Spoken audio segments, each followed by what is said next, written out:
Alors l'arrêt du tabac, c'est un sujet intéressant. Hein. C'est un sujet intéressant, mais essayons de le prendre à l'envers. Pourquoi est-ce qu'on fume?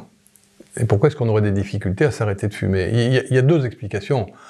Une explication chimique, parce que mine de rien, dans cette plante, Nicotina tabacum, il y a un alcaloïde, hein, qui s'appelle la nicotine, et les alcaloïdes sont des substances chimiques dont la configuration spatiale, la structure, fait qu'elles ont une affinité tout à fait particulière avec le système nerveux humain. Et c'est quand même extraordinaire de se rendre compte qu'il y a des récepteurs spécifiques. Un récepteur, c'est comme une serrure qui est adaptée à une clé.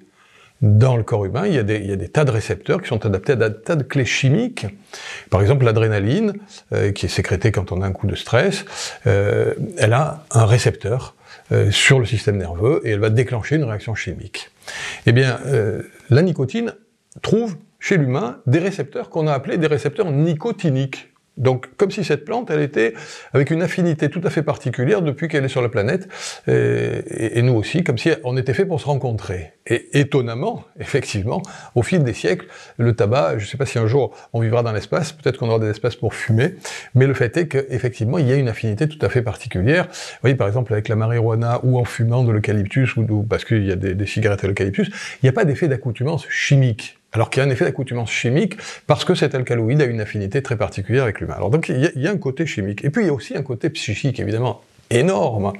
Et c'est en général ce qui fait l'échec programmé de l'arrêt du tabac. Et qu'est-ce qui se passe au final? Le fait de porter quelque chose à la bouche, on fait de la psychothérapie de base, mais il suffit d'observer pour se rendre compte, porter quelque chose à sa bouche a un effet anxiolytique. Et pourquoi? Parce que, on parlait dans une autre vidéo du fait de téter, de la première chose qui nous a rassurés quand on est venu au monde, eh bien, que ce soit porter une alimentation, surtout si elle est sucrée, un bonbon, un chewing-gum ou une cigarette, le fait d'envoyer quelque chose vers notre bouche et le contact avec la bouche a déjà une action anxiolytique.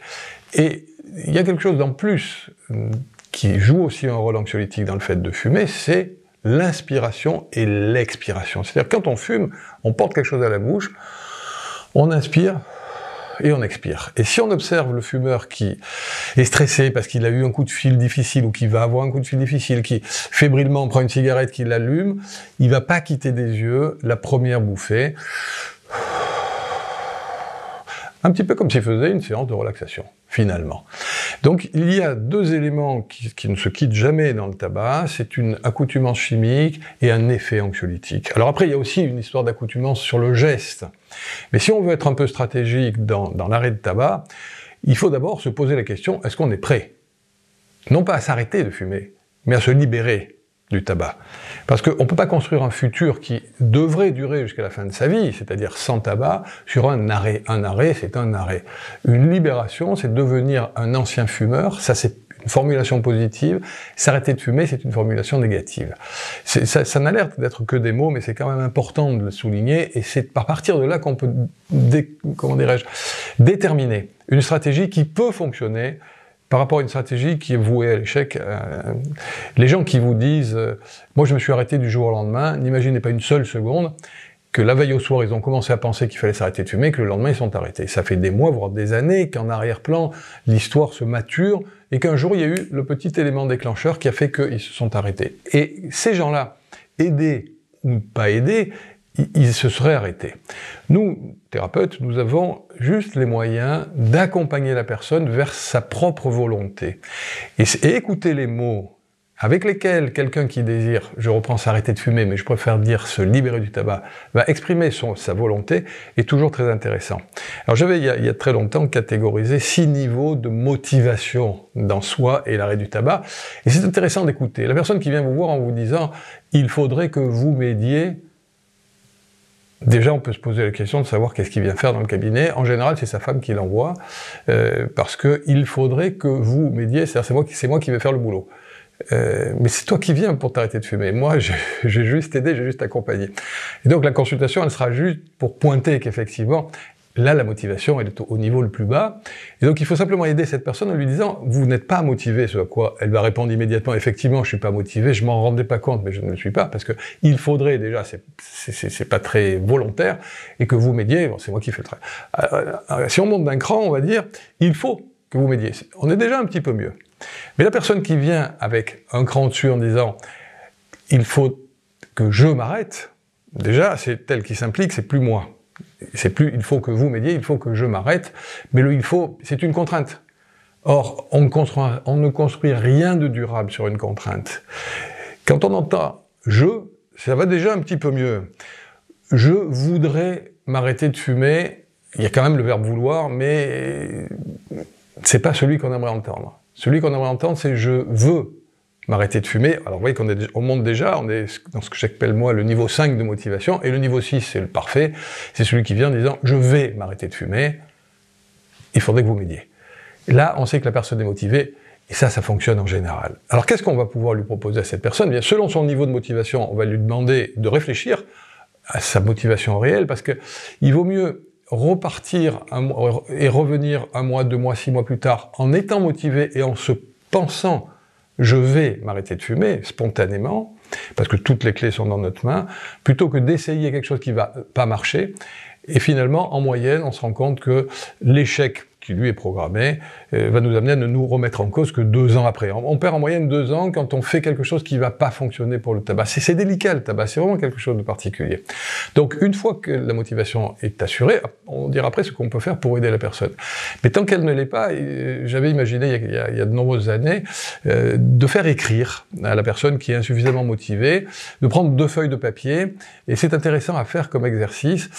On prend une feuille de papier sur laquelle on va marquer je fume, et l'autre sur laquelle on va marquer je me libère du tabac. Et donc on a un état des lieux, je fume aujourd'hui, et l'autre, on se projette, je me libère du tabac. Et si on coupe cette feuille, chacune des feuilles en 2, on fait 2 colonnes, une à droite, une à gauche, on va écrire dans une colonne les avantages de fumer, et les inconvénients de fumer, et dans l'autre, les avantages de se libérer du tabac et les inconvénients de se libérer du tabac. C'est un état des lieux intéressant parce que finalement, ça nous permet de nous lire nous-mêmes sur notre propre implication dans le tabac et dans ce qu'on veut faire, nous et le tabac. Alors ce sera intéressant dans la feuille « Je fume, avantages, inconvénients », de mettre à droite, la colonne de droite, les inconvénients. Pourquoi? Parce que nous lisons de gauche à droite, et donc le futur est à droite. Et donc il est évident qu'en fumant, on mettra les inconvénients du fait de fumer dans la colonne de droite. C'est beaucoup plus logique pour notre cerveau de voir que dans le futur, on va avoir des inconvénients et on va marquer dans les avantages, ça me détend, c'est agréable, on mettra ce qu'on veut, ce qui nous passe par la tête. À droite, on mettra les inconvénients, le risque cancer ou les odeurs ou le prix que ça coûte. Et dans l'autre feuille, on mettra l'inverse, c'est-à-dire les inconvénients du fait de se libérer du tabac dans la colonne de gauche, et les avantages dans la colonne de droite. Et alors, ce que je conseille de faire, c'est de prendre un crayon papier et une gomme, et de l'écrire le soir, avant de s'endormir. C'est une période intéressante avant de s'endormir, parce qu'on va s'endormir sur ce concept-là, sur cette idée-là. Et donc on va le lire, et puis une fois qu'on considère que nos 4 colonnes, il n'y a pas besoin d'écrire beaucoup, hein, juste les mots qui nous paraissent importants, une fois que ces 4 colonnes sont remplies, on le lit, on le relit, et puis on s'endort. Et on va le refaire le lendemain soir, et on verra que déjà le lendemain soir, il y a des petits mots on va reformuler, parce qu'on n'est pas tout à fait satisfait de ce qu'on a écrit, et au bout d'une dizaine de fois, tout est écrit, tout est posé, il n'y a rien à changer, et on va simplement continuer à s'endormir en le lisant, et en laissant tomber la feuille « Je fume », en se concentrant sur la colonne de droite de la feuille, les avantages de se libérer du tabac, pour faire une espèce d'auto-persuasion, d'auto-hypnose, d'auto-imprégnation, et donc on travaille sur notre motivation. Et on le fera jusqu'au moment où on se pensera spontanément en « je vais m'arrêter de fumer, je vais me libérer du tabac ». À ce moment-là, ça sera intéressant d'aller voir le thérapeute ou le médecin, pour lequel on peut solliciter une aide, et l'aide, elle peut être de différentes techniques.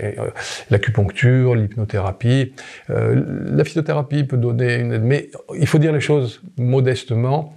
Nous n'avons qu'une action modeste sur l'accompagnement de l'arrêt du tabac, et surtout si la personne n'est pas motivée. Et on va surtout travailler en anticipation des inconvénients de la libération du tabac, de l'arrêt du tabac, parce que mine de rien, cette substance, cette alcaloïde, cette nicotine, elle est anxiolytique. Elle a quand même une vertu, elle est anxiolytique. Et donc, on va proposer d'une part de remplacer le geste par autre chose, pour qu'on ne passe pas d'un geste qui est anxiolytique à plus rien du tout. Donc, on essaiera de ne pas proposer de manger des choses sucrées, mais quelque chose qui peut par exemple relater l'enfance. quelque chose qui rappelle et qui était de la douceur, quelque chose qui me faisait du bien. Et évidemment, on va pas le galvauder en mangeant 3 paquets par jour, mais au moment où on va sentir que le fait que la cigarette est absente va nécessiter un manque, et à ce moment-là, j'ai décidé de me libérer du tabac. Ce sont des phrases qui sont importantes à se dire, mais j'ai mieux, et on va sortir le bâton de réglisse, ou Dieu sait quoi, ce qu'on a décidé. Et ça, c'est une première chose, c'est un conseil. Et on s'auto-accompagne petit à petit dans le fait de transmettre le geste de fumer par le geste encore d'apporter quelque chose à la bouche, mais qui va diminuer petit à petit. Et en dehors de ça, sur le côté du système nerveux, parce que, évidemment, la diminution et l'arrêt de cette substance, qui est quand même anxiolytique, va nécessiter une aide dans l'anxiolyse. Et dans l'anxiolyse, on a l'acupuncture et des choses très intéressantes en phytothérapie, sur des passiflores, des valérianes, des aubépines, des pavots de Californie, de la mélisse. On a beaucoup de plantes qui sont fort intéressantes, et des huiles essentielles avec, par exemple, le bigaradier ou la lavande, qui vont bien accompagner le côté anxiolytique ou le côté anxiété qui va monter avec l'arrêt du tabac. Et là, on peut faire quelque chose qui est cohérent.